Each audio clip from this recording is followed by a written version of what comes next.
Hello, everybody, and welcome back here up at BSN Network. Today is Monday, June 20th. Hopefully, everybody's having a day so far and had a good rest of their day yesterday. Hopefully, everybody had a good weekend. We're coming off a very big sports weekend where you had some hockey on with the NHL Stanley Cup. Avalanche absolutely dominated Game 2, 7-0. Really looked great. I mean, it was a full-on domination from start to finish, Avalanche all the way. And they take a big 2-0 commanding series lead as the series now shifts back to Tampa for Game 3, which will be tonight. So must win for Tampa. Can't fall down 3-0 in any series, especially in the Stanley Cup and especially against a team like the Lightning. So it will be interesting to see how Tampa responds tonight.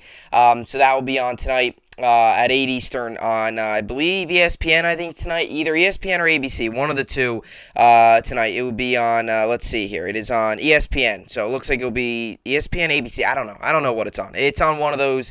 I believe it's probably on ESPN because the basketball is over with. So it won't have to switch channels or whatever. But that's tonight.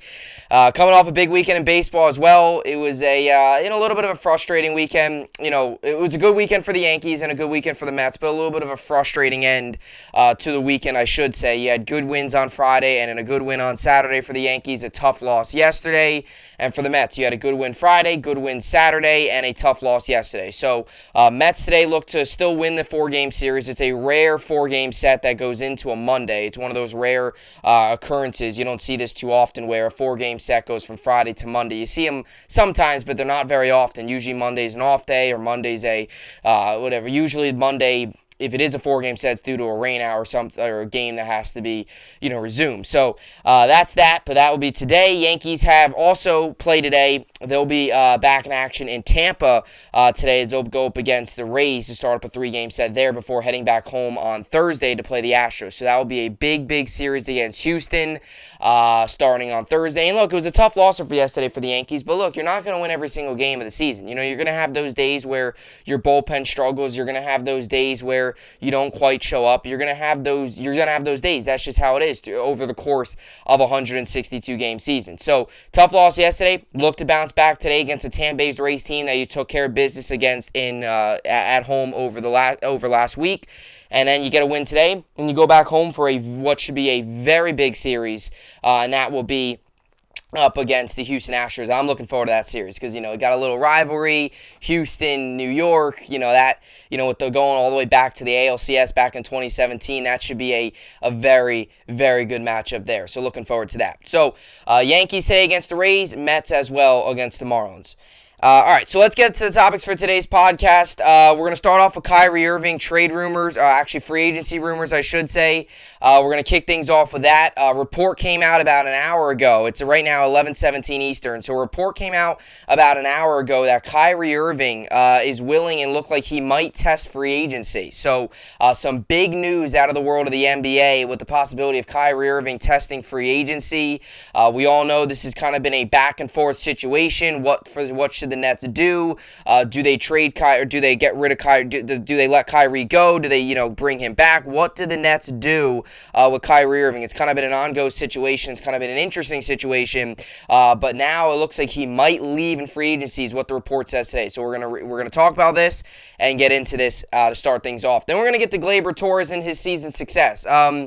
I've been wanting to talk about this for a little bit because I think he's been kind of going under the radar, rightfully so. When you have guys like Aaron Judge and guys like that, when you have a guy like Aaron Judge on your team that's taken over the MVP race, and Rizzo coming up big with a couple big hits, Gleyber Torres, not that he's flying under the radar, but it's kind of been one of those guys for the Yankees that has been a key piece for them this season. And yesterday he was one hit shy of the cycle. I want to talk about him, talk about his success, and really get into why all of a sudden this season he's playing so much better than he has in the past couple years. He obviously, his first 2 years with the team were great, and then 2020 and then last year were not good, and now this season he's been back to the guy that we saw in the first 2 years of his career, which was an all-star player and looked like an up-and-coming rising star. He looks like that again this season, and I think there's one big reason why he's back to that player, and it was a little fix, but it's made a major change in the way he's played. So we'll get to that. And we'll also get to the New York Sports Update, finish things off. I also want to talk a little about the NBA Finals because the Warriors did win. That happened on Thursday. I apologize, was not able to get a pod done on Friday. So that happened on Thursday. So I'm going to talk a little bit about it in the New York Sports Update. Congrats to the Warriors, Steph Curry, all that good stuff. Great series for them. Well-deserved, winning 6 games. And, the Warriors dynasty that they've kind of created continues. And Steph Curry now, you hear all the conversation of where he stands amongst the top 10. Maybe I'll talk about one of these days. But he is definitely going to be a guy that goes down as one of the greatest to ever play the game. So we'll get to all that stuff later on. But with all that being said, this is the BSN podcast. And let's get right into it. So on this Monday, we're going to kick things off with some basketball. Obviously, NBA Finals just wrapped up on Thursday, so you get all the rumors now this part of the year. You have the NBA draft coming up very soon. You're going to have all that stuff. As a Net fan, I don't really got to look much into the draft because the Nets don't have a draft pick. They don't have a first-round pick. So it's like, this year's draft doesn't really mean much unless if somehow the Nets trade into the first round, which I don't see why they would. There's going to be a quiet day for the Nets. But for the Knicks and other teams, there's going to be a big opportunity for those teams to continue to build their roster with young talent. And this is kind of the time of year where we get into, especially when the NHL is done with. You'll get all the rumors in the NHL, where guys are going, free agency and all that stuff.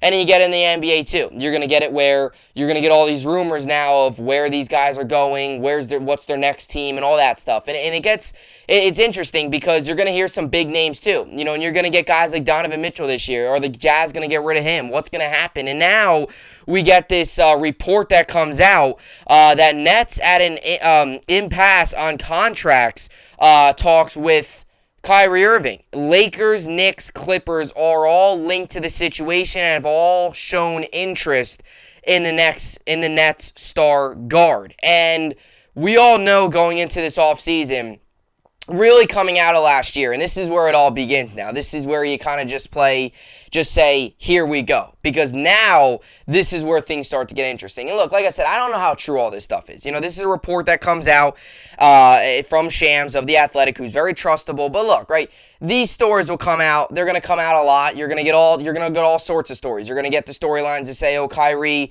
is close to a deal. Then you're going to get storylines that say Kyrie doesn't want to be with the Nets. You're going to get storylines that say, the Nets want Kyrie. And there's going to be storylines that say, Kyrie doesn't want to be there. Or the Nets don't want Kyrie, but Kyrie wants to be on the Nets. You're going to get all these news reports. But I find it interesting that a report this early on is coming out because if this is true, this creates an interesting situation for the Brooklyn Nets and especially Kevin Durant. Because the whole plan was for Kevin Durant to come to Brooklyn, team up with Kyrie.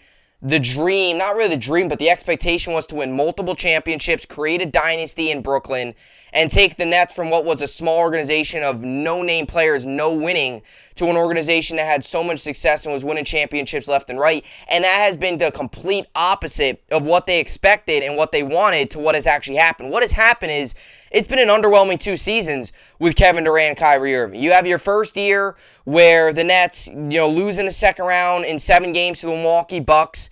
They were a couple inches away from going to the Eastern Conference Finals, against the, who would they have played? I forget. I don't even know who the Bucks beat to get to the championship last year. I forget. But they were so close, obviously, with the Kevin Durant shot that sent the game into overtime. In my personal opinion, in the heat of the moment, I thought he made it, and I thought that was the game. I thought it was a 3. And then you have the whole James Harden situation where you bring in James Harden middle of the first season with them. Because obviously the first year, you had the whole bubble situation. Kyrie Irving got injured, then the COVID hit, and Kevin Durant didn't even play that year because of the torn Achilles, rightfully so. So he didn't even play. First year was last season with them.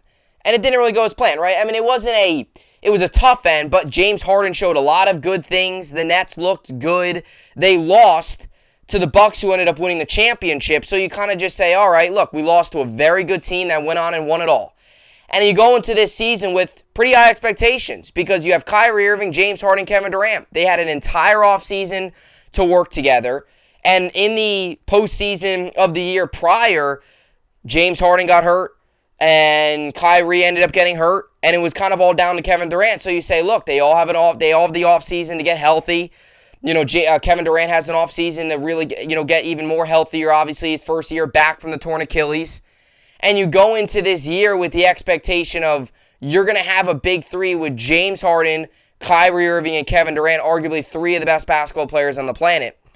And at first, we all know how the James Harden deal went down. None of us liked it. We all began to like it. We began to grow on us. And things started to go well. Now, you end up trading James Harden. The Kyrie vaccine situation, kicks in. And now you're in a situation where it's really just Kevin Durant out there and nobody else. And that was frustrating for, I'm sure, Kevin Durant. That was frustrating for the Nets organization. Kyrie ended up coming back as a part-time player. He ended up late in the season being able to play home games. It was so late in the year, though. And look, you can't blame Kyrie for a personal decision, right? It was a personal decision, can't talk, that he wasn't going to get the vaccine. It was the New York, protocols, whatever you want to call it, that you had to be vaccinated to participate. I thought the rule was dumb because opposing teams could come in and play even if they weren't vaccinated. It was stupid. But back to my point of him not playing, James Harden getting traded, and Kevin Durant being the only one out there. And there was a long time there where Kevin Durant was hurt too. And you had nobody out there. And that was during the midst of that 11-game losing streak for the Brooklyn Nets. The Nets went from a 1 seed, which was back in December, and they went into an 8 seed. And they ended up losing first round. So the Nets, and they had to win a play-in game in order to get to the postseason. So a really frustrating year for the Nets. And a lot of the frustration came from the front office because of what was going on with Kyrie Irving and the whole James Harden situation. And their whole plan of forming this big three just went out the window. And Sean Marks, in his post-game or post-season press conference, kind of alluded to the fact that we want guys here that are going to be 100% committed to winning, guys that are going to give up, or that guys are going to do everything to win, do everything for the team. Not going to be selfish, not going to be, all about themselves. And it was almost like he was pointing that towards Kyrie. Because Kyrie, in a way, was almost like he wasn't really being that kind of team player, stepping up and being that team guy.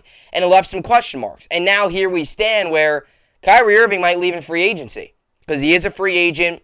And the big question has been, if you're the Nets, how much money do you give him? Do you go all out for Kyrie? Do you go all out for Kyrie? Do you give him a 1-year prove-it deal? I mean, what does Kyrie really have to prove, though? I mean, other than staying healthy and playing a full season, he doesn't have to prove much in terms of how good he is. We all know what he's capable of. But now this puts the Nets in a weird situation because the whole plan of this was to be Kevin Durant, Kyrie Irving together and to win multiple championships, to become a super team dynasty. And that has not been anywhere close to what we've gotten. We've gotten a second-round exit, and we've gotten a first-round exit with this team. And if Kyrie leaves in free agency, you wonder what happens with Kevin Durant. Does he stay? I would imagine he stays. But who does he bring in? Because you'd probably bring in another superstar for Kyrie Irving. And look, I'm not really one of those guys. I'm not really one of those people. I'm not on board with get rid of Kyrie. He's the reason we lost. A lot of people are blaming last year on Kyrie Irving. A lot of it's to blame on the front office. Because if they don't make that James Harden deal, we're not in this situation today. What about Ben Simmons not playing a single minute in the postseason? Except he was sitting on the bench in those dumb outfits that he was wearing, doing absolutely nothing. The only time he was getting up was during a timeout to go on high-five players. I mean, let's be real here. A lot of other people, he spent 0 minutes on the court with the Brooklyn Nets. Kyrie Irving made more contributions than Ben Simmons. This whole failed situation up to this point with this Nets team is not because of Kyrie Irving. It's not because of Kevin Durant. Kevin Durant's been the best player. He's one of the reasons why we were still competitive last year. It's because of the dumb James Harden trade. And it goes all the way back to that. If you don't make that James Harden trade, we're probably not in this situation today. Because the team got a lot worse when you traded for James Harden. You gave up a lot of really good pieces. And then when you traded James Harden to Philadelphia, you were stuck with a lot of really bad pieces around Kevin Durant, Kyrie Irving. Not so much bad pieces, but pieces that are not good enough to win a championship. And it showed in the postseason. It showed throughout the regular season. And now we sit here today where you have what seems like a frustrated Kyrie. And very well, right behind him could be a frustrated Kevin Durant. Because if the Nets can't get this situation figured out, you're in an interesting spot. Now, if Kyrie leaves and Kevin Durant stays, you still have the best basketball player on the planet on your team. But you would probably assume that Kevin Durant goes down the road of bringing somebody else in. Whether that's another superstar, whether it's just another player. Because the Nets roster right now, and sure you say, all right, we still have Ben Simmons. But is Ben Simmons good enough? So if the Nets are okay with letting up Kyrie, that's great. But who's going to be your other guy that fills the shoes of Kyrie? Is it going to be Ben Simmons? I don't think so. Not Patty Mills. Seth Curry's good, but he's not Kyrie Irving. So if Kyrie goes elsewhere, and this rumor is true about him and the Nets not being in good contract talks, what's the situation then? What are you going to do? Who are you going to bring in to be that guy around Kevin Durant? I don't think the Nets should give up Kyrie, and I think this is concerning to see that the Nets and Kyrie, these contract talks have seemed to stalled. Because look, the vaccine was an individual decision. You can't blame a guy for that. That was his own decision. It is what it is. And I understand he hasn't been healthy all the time, and he's been hurt, and he hasn't played a ton of games. But when he's out there, his talent, he sells tickets. He gets people to come to the games. He brings that energy night in and night out. So this is a little concerning. I wouldn't give up Kyrie. I would sign Kyrie because you know what he's capable of when he's out there. And the vaccine situation is not going to be a problem this year because all the limits have been lifted. Now, to look at the other teams that are interested, and like I said, I kind of stand in the middle of this. A lot of people say, oh, Kyrie's coming back. Don't worry about it. And then there's also people that say, oh, Kyrie's not coming back. You know, where's he going to go? I stand in the middle. I wouldn't be surprised with either. I could see both sides of it. I could see why people would be surprised if Kyrie leaves because, you know, he's leaving Kevin Durant. He was a Net fan growing up. This was kind of like a homecoming for him, right? It's kind of like that. And also, I think if he did leave, and won a championship here, I think it showed that he could win without LeBron. Because a lot of people still think that Kyrie, the only reason he won championship was because of LeBron. Although people don't realize in that 2016 championship, he hit one of the biggest shots in that entire series to actually win that series for them over Steph Curry, that step back from three. That was one of the biggest shots in NBA history in terms of magnitude and when the shot was made. So a lot of people don't realize that, but he's also a homecoming for him. And it was kind of like coming back home. He was a Net fan growing up in the local area. Like, it was kind of like that, right? And that renewed energy, too, around the Nets. Because the Nets, since they've gone to Brooklyn, they've been terrible. They've been that awful. They've been that notorious team of signing guys to one-year deals and being last in the Eastern Conference. That's really what they've been known for. So you could see that side of it why he would come back. But then you see also the side of it why he wouldn't. You know, you have the general manager that kind of, in a way, threw you under the bus in the postseason press conference. You have other options out there where you can go out and, maybe you have other options out there. You also maybe have more of a place that maybe you have less of a load. Like if you go, the Lakers, Knicks, Clippers are all linked. I cannot see Kyrie Irving going to the Knicks. I cannot see that. I would find it hilarious if he did because Knicks fans hate Kyrie Irving. And if he were to go to the Knicks, you would be interested to see how the reception he would get from the fan base. Lakers, out of all these teams, I see the Lakers the most realistic option for Kyrie Irving because he's close with LeBron. He's already played with him. LA, kind of maybe that retirement zone for Kyrie out in LA, warm weather. That would be the most realistic situation. I don't think Kyrie goes anywhere. I don't. But the fact that he is testing free agency is interesting because it shows that Nets obviously aren't 100% all in on giving him a new deal, and he's obviously not 100% all in on staying with the Nets. And these other teams that are linked to him, similar to what I said about Aaron Judge and the Yankees. Right, if the Yankees wait, they're not gonna bring back Judge. And same thing here with the Nets. If the Nets wait, there's gonna be suitors out there for Kyrie Irving that are gonna want Kyrie Irving and go all out for him. So this is a big development here in this offseason that has a lot of questions on this Nets roster. And the Nets got to realize if Kyrie doesn't come back, who is your guy other than Kevin Durant? Is it Ben Simmons? Can you trust him? What did he do in Philly? Not much. Right? Who can you trust to be that guy next to Kevin Durant if it's not Kyrie? You're going to go all out for Donovan Mitchell? I don't think so. What about Damian Lillard? He seems pretty set in Portland. Who's going to be that next guy? You don't have a draft pick, so it's not like you can bring somebody in young. Because the pieces you have right now, outside of Kevin Durant and Kyrie Irving, are not very good. And who even knows if Ben Simmons is going to be a net? Who even knows if he's going to play again? Who knows what he's going to do? That guy is so unpredictable. Who knows?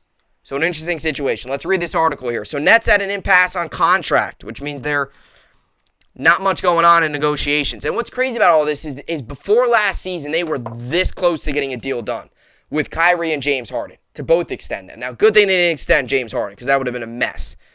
But you wonder if they extended Kyrie, we wouldn't be in this situation. Timers reportedly not healed the issue in the relationship between the Brooklyn Nets and Kyrie Irving. Shams of The Athletic and Stadium reported Irving and the Nets are at an impasse on regarding the All-Star guard's future with the franchise. Irving reported plans to explore leaving Brooklyn in free agency, and the New York Knicks and Los Angeles Lakers and Clippers are expected to emerge as potential suitors. Now, the Knicks, I don't think the Knicks are going for Kyrie. Every year, the Knicks are in the conversation for a big-time player, and they never get him. They were in the conversation for Kevin Durant, Kyrie Irving, never happened. Everybody said Zion Williamson was on the Knicks. They didn't even get the first overall pick. Kawhi Leonard, never got him. Damian Lillard, never got him. The Donovan Mitchell rumors have been going on for 2 years, haven't gotten him yet. I don't believe it. And I also, especially because of the relationship between Knicks fans and Kyrie, Knicks fans hate Kyrie because he chose the other team in New York other than the Knicks. They hate him. So I couldn't even imagine a situation where Kyrie Irving goes to the Knicks. Knicks fans hate him. All of a sudden they're going to turn around and love him? I don't see that happening. So Irving seemingly responded to a report on Twitter. He sent this GIF out. I don't really know what it means. Whether if it's a GIF for the rumors saying they're true or not true. I don't know. It's a weird GIF of a guy smiling. I don't know what it means. This is where things get interesting because now you're going to get all of this social media stuff that comes out. This is sports sometimes. Guys like to solve these things over social media. But to continue on here, the 2021-2022 saw Irving do major damage to his public reputation and massively impact the Nets with his decision to not undergo COVID-19 vaccination. Like I said, I don't really think that damaged his reputation much. It was his personal decision. It is what it is. You can't blame a guy for a personal decision. The decision limited Kyrie to 29 regular season games, and he couldn't play home games for most of the season under New York City's vaccine mandate. His continued absence played a factor in James Harden requesting a trade to the Philadelphia 76ers at the deadline. Irving, Harden, and Durant played in only 16 games together, thanks in large part to Irving's unavailability. Christian Winfield of the New York Daily News reported Nets have become outright unwilling to sign Irving to a long-term contract. It's unclear whether that will prove to be the case. Frustrations often subside given the time to heal, and Irving remains close with Durant. When asked about his future after the Nets were eliminated in the first round of playoffs, Irving indicated he had no plans to leave Brooklyn. He said, "I don't really plan on going anywhere. When I say I'm here with Kev, I think that really entails us managing this future franchise alongside Joe and Sean." Irving said, referring to the Nets governor Joe Tsai and general manager Sean Marks. The likeliest scenario remains Irving staying in Brooklyn, overwhelmingly so. Even if the franchise has reached a boiling point with Irving, Durant's happiness is paramount. It's also highly unlikely the Nets would be able to find anyone of Kyrie's caliber in a sign-and-trade scenario. This is what I said a couple minutes ago. If you give up Kyrie Irving, okay, fine. If you're a Net fan, you want to give up Kyrie. That's great. Who are you bringing in then? Who are you bringing in? That's what I would like to know. Because people a lot of times love to jump to the gun and say, oh, get rid of this guy. All right, that's great. Who are you bringing in? Let's hear it. What are you going to do? Bring in Donovan Mitchell? No, that's not happening. You're going to go sign LeBron? No, that's not happening. What are you going to do? Bring in Steph Curry? Who are you going to bring in? Let's hear it. Who are you going to bring in a guy of Kyrie's caliber to replace him? Let's hear it. We'd love to hear it. Maybe there's a guy I'm forgetting, but I don't foresee there's anybody out there that the Nets would bring in. Of the three teams mentioned, only the Knicks have a viable path on signing Irving in free agency, and that would require several veteran contracts, getting rid of those several veteran contracts. But like I said, the Knicks, why? Why would they do that? Like, the fans hate him. I don't think Kyrie's a big fan of the Knicks. it's just like a terrible match. I don't foresee it happening. I don't see that happening. It would create wild storylines, though. It would create wild storylines because that would just be crazy. But I don't see that happening. I would not. I would, like I said, I think the Knicks would be my absolute last prediction for Kyrie Irving to go somewhere. Lakers, Clippers, any of those teams would be more realistic. The Knicks, I don't see in a million years, in any possible way, in any world, I don't see Kyrie Irving going to the Knicks. The Lakers and Clippers would need Irving to opt into his contract for 2022-2023 season and then work out a trade with the Nets. A sign and trade would be borderline impossible for both franchises to complete because it would hard cap them for next season, and both teams are expected to be luxury tax players. So, like I said, but I just don't see Kyrie actually physically signing with the Knicks, a team that the fan base despises him. And obviously, he's not a big fan of because he didn't choose the Knicks. He chose the Nets, cross-down rivals. So I don't see that happening. But it's definitely pretty wild. It is a crazy situation. But there's no doubt about it that when Kyrie Irving is out there, he's one of the best. One of the best guys, in the NBA. It's just a matter of being out there more consistent. And I get where that frustration is coming from. He's not out there always on a consistent basis. But, when last season, he was 27.4 points per game. That was fourth in the league. 4.4 rebounds, 5.8 assists, and he had a PER of 21.49. So that's pretty solid. And like I said, his 3 seasons with the team, 20 games, 54 games, 29 games. He hasn't played a ton at all in 3 years. But if you do give up Kyrie, if it's just Kevin Durant then, and let's say they do bring back Ben Simmons is not that second superstar. He's very good defensively, but he's not Kyrie Irving. You're going to need another offensive threat. Because that was one of the Nets' big issues. Not just defensively, but they didn't have enough offense. So, this is an interesting situation, an interesting development, and something that we will definitely be tracking throughout the offseason. Because I will tell you what, if Kyrie goes elsewhere, that's going to create a very interesting situation, not only with the Nets, but with Kevin Durant, because we know that he's close with Kyrie, and he likes it in Brooklyn. He wants to win. Things just have not fallen quite in place as everyone would have really liked, I think. So, anyway, that's what I got for Kyrie Irving and the Nets. We're going to now get to some Gleyber Torres here with the Yankees. So we're gonna get to Gleyber Torres and talk about him because he's been great.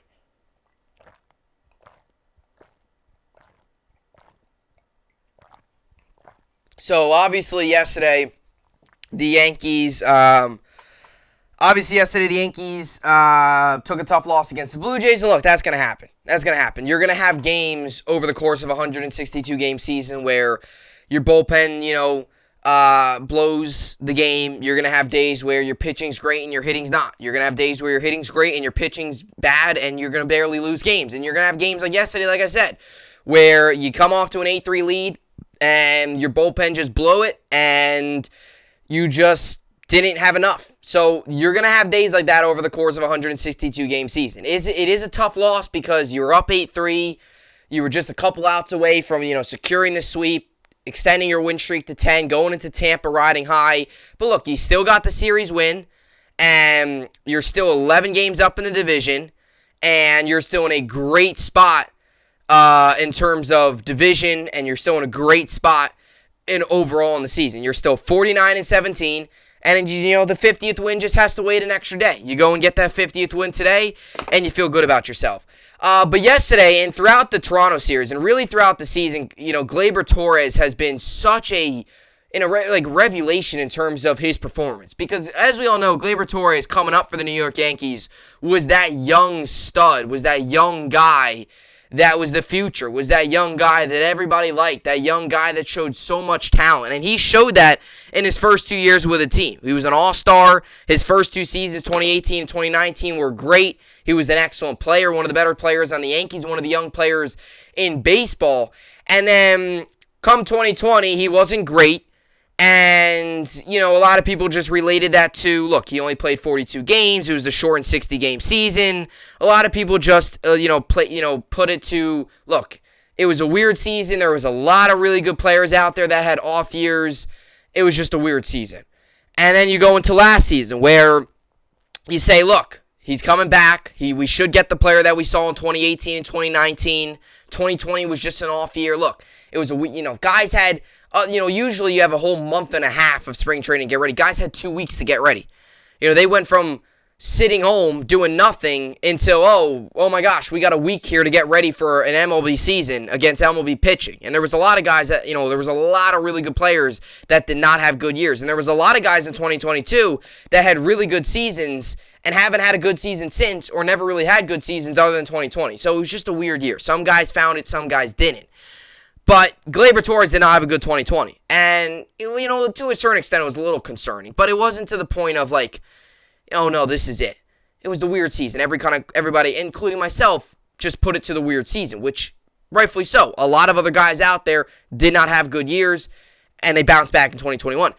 Now, Gleyber Torres did not bounce back in 2021. He struggled in 2021, missed a lot of games, played 127 games, missed over, 30 games that season, and he only batted .259.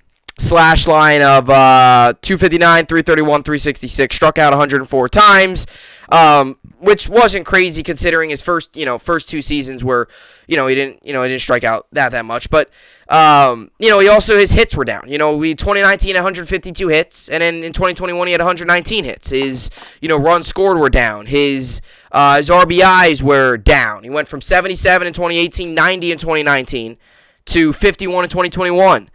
He just wasn't getting, he just wasn't getting, now he was getting walked a little bit more, but he just was not the player they expected. He was making a lot of errors in the field at shortstop. And when the Yankees first brought up Gleyber Torres, the plan was, look, he's a shortstop. He's not a very good defender, but the offense is going to make up for the struggles on defense. That was kind of the big Yankees whole thing. Look, if he does just enough on defense, his offense is going to make up for it. He's going to be big at the plate. He's going to do great. And in 2018 and 2019, his offense covered up the defense. In 2020 and 2021, his offense and defense were not good. His offense was struggling and his defense was struggling, and it showed those defensive mistakes showed even more because he wasn't coming up big at the plate. A lot of times, guys, if you're stepping up big time at the plate and you're having good at-bats and you're getting big hits, nobody cares what you do in the field. If you're hitting well, the errors in the field are going to be, nobody's going to care about him. It is, we see it. I mean, even Anthony Rizzo sometimes, he's so good defensively and so good offensively. When he makes an error, it's almost like it does, you don't even know about it because it's so rare and it's like, it doesn't matter. Who cares? He's still very good. But the errors and stuff were starting to come out in Gleyber. And going into this year, you had all the, rumors of trading Gleyber and all that stuff. And he came into this season, going into the offseason of last year, his future was uncertain with the Yankees. Do you bring in Correa and get rid of Gleyber? What do you do? Well, we all know what the Yankees decided to do.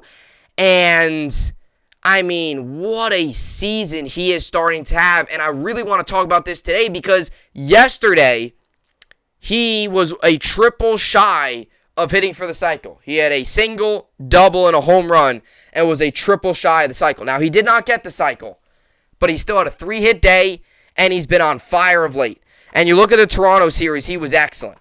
He went, on Friday, he went 2 for 4. Yesterday, on Saturday, he went 2 for 4. And yesterday, he went 3 for 5. He had 5 doubles, a home run, and 4 RBIs in the series. He was, dominant yesterday in that series. And his batting average going into the series was 249. He went 254, 259, and now his batting average is all the way up to 267 with an on-base percentage of 314 and a slugging of 524 and OPS now all the way up to 838. And I think there's one big thing that is now making Gleyber Torres the player that we saw the first 2 years. Now, look, like I said, Gleyber Torres by trade is a second baseman, but they decided to put him at short. And he's by trade a second baseman. He's always been that second baseman. He's not a very good shortstop. Now, he did play shortstop a little bit yesterday because they took out, what did they do? I think did they move LeMahieu to second? And I think they put Gonzalez in right and then Rizzo at first because Rizzo had the pinch hit homer and they needed his bat in the lineup. But there's one big thing, right? A lot of times, like I said with the whole defense thing, when guys struggle on defense, they start to press at the plate, and then their at-bats get worse, their defense doesn't get any better, and they really start to struggle. And we were noticing that a lot with Gleyber Torres over the course of 2020 and 2021. And the one thing, and like I said, this is what I said at the beginning of the pod, the one minor switch that is turning Gleyber Torres back into the player that we saw his first year with the Yankees and his second season with the Yankees, especially 2019, because that's when he played a ton of games and really was up there the entire year, was the move back to second base. Because you don't know how much and how big it is for a player to not have to worry about the struggles in the field and can focus more on his at-bats. And once he's hitting, he puts confidence in the field, and boom, everything's going great. A lot of times, guys, when they're struggling in the field, they struggle at bat because they can't, they're too worried about the field, or when they're in the field, they're too worried about their hitting, and it's just not good enough. They just can't focus enough. And moving Gleyber to second base, he's much more confident at second base. It's a shorter throw, much more confident, much more, he's much better, and he's just a better player at second. He doesn't get, his at bats. He's not worried about the defense when he's up at bat. He's more calmer at bat. Because he doesn't, sometimes if you make an error in the field, you feel like you got to come in and hit a grand slam in order to make up for it. And that's kind of what was happening with Gleyber Torres. He was pressing in his at bats. He wasn't putting good at bats together. He was struggling. And also, too, all the media and the rumors about bringing in another shortstop, that's tough on a player like him. That's not easy for a guy to go through that young of an age in such a big market. And this season, he's been off to a great start, and he's getting better as the season's going on. And I have to talk about this today because of the three-hit game he had yesterday, and you went into an offseason with a future that was uncertain. Do you bring in Correa? Do you bring in Trevor Story? Well, boy, I can tell you what, Gleyber Torres has been better than both those guys, especially Trevor Story, who's been all over the place this year. Started the season terrible, then for like 2 weeks he was Babe Ruth, and now he's back down to struggling again. Trevor Story's not the same guy when he's not hitting the thin air, I'll tell you that for sure. But Gleyber Torres is looking more like the guy we saw back in 2019 when he was an all-star and looked like the future, a bright future for the New York Yankees. And look, he's only 25 years old, and if he can continue to play like this is great news for the New York Yankees. And you got to give, once again, I'm giving credit to Cashman because Cashman and Boone obviously both felt like, look, Gleyber can still be a big-time piece for this team if we just make that slight switch to second base. And they did that, and look at where we stand here today. 13 home runs, 32 RBIs, an OPS of 838, 267 batting average. Has played in 61 games. Yankees have played 66, so he's right up there in terms of games played. Hasn't missed much time. He's so much more confident at the plate. Much more comfortable up there. Defensively, he's been good at second base. And has been one of the Yankees' better players. And, that's been huge for the Yankees. That is a huge, huge, huge thing for the New York Yankees, with Gleyber this season. So, Gleyber is actually third in the team in hits. He's tied. Rizzo has 55 hits, DJ has 55 hits, and Torres has 55. Fleff has 57. Judge leads the way, 75. So, Torres is up there, and he's fifth in the team in home runs. Judge has 25, Rizzo has 18, Stan has 14, and then actually Torres is fourth in the team in home runs at 13. So he's up there in some big stats, and his strikeouts, he hasn't struck out a ton, 41 of those. That's good. A 267 batting average, that's actually 267 batting average. Looks like that looks like third best on the team. An on-base percentage of .314, very good. And like I said, 61 games played, 206 at-bats. He's looking like the guy that we saw back in 2019. And that's an all-star player. That is a huge, huge asset for this group. And yesterday, I felt like it was all put together. That's what he can do on a night-out, night-out basis. And you got to give credit to Cashman and Boone for still believing in him and not pulling the trade trigger and trading for a Story or a Correa, because, boy, if we traded for them, we would be in a really bad situation right now. Because I'll tell you what, Fleff has been very good too. Like I said, he's second on the team in hits. So he's been great at shortstop. Torres is stepping up big time at second. His bat's back to being his at bats have been great. He's been getting big hits. Gleyber Torres is back to being Gleyber Torres, and it's great to see. All right, so let's finish things off here with the New York sports update and finish off the podcast here today. So as for the MLB, today you got the Marlins and the Mets. We'll get to that in a second. Pirates, Cubs, Tigers, Red Sox, Giants, Braves, White Sox, Blue Jays, Brewers, Cardinals, Royals, Angels, and Padres, Diamondbacks. You got the Mets, Marlins today. Trevor Rogers on the mound for the Marlins. He's 3-5 with a 5.87 ERA. And David Peterson's on the mound for the Mets. He's 3-1 with a 3.60 ERA. Over/under set at 8.5. Mets are 44-24. Marlins are 29-35. Today, 1:10 p.m. Eastern on MLB Network. Yankees 49-17, Rays 36-30. Garrett Cole on the mound today for the Yankees. He's 6-1 with a 3.33 ERA, and the Rays got Shane McClanahan. He's 7-3 with a 1.84 ERA, over under 6.5, 7:10 Eastern. Yes Network. Also Mets, Marlins, SNY as well. NHL, you got the Lightning and the Avalanche tonight. Avalanche up 2-0. I don't know how I can go against the Avalanche. They've been dominant. They've been the better team. 7-0 in Game 2. I'm going with the Avalanche. I think they might have a game or steal a game, but I can't possibly sit here and say that the Lightning aren't going to win. So give me the Avalanche, the win here for the game tonight. And as for the NBA, the Warriors are the champions. So they beat on Thursday. They beat the Celtics 103-90, and they won. Steph Curry was an NBA Finals MVP, and everyone has been wondering how long that would take. He finally got it, and just great story for Curry, and he just adds to his legacy as one of the greats. So it was great to see Curry do well. So, and as for fantasy baseball, I'm currently winning. I won last week. Let's see. I won last week 426 to 313 in my main league. And, I've got Logan Webb and Jose Berrios on the mound today. And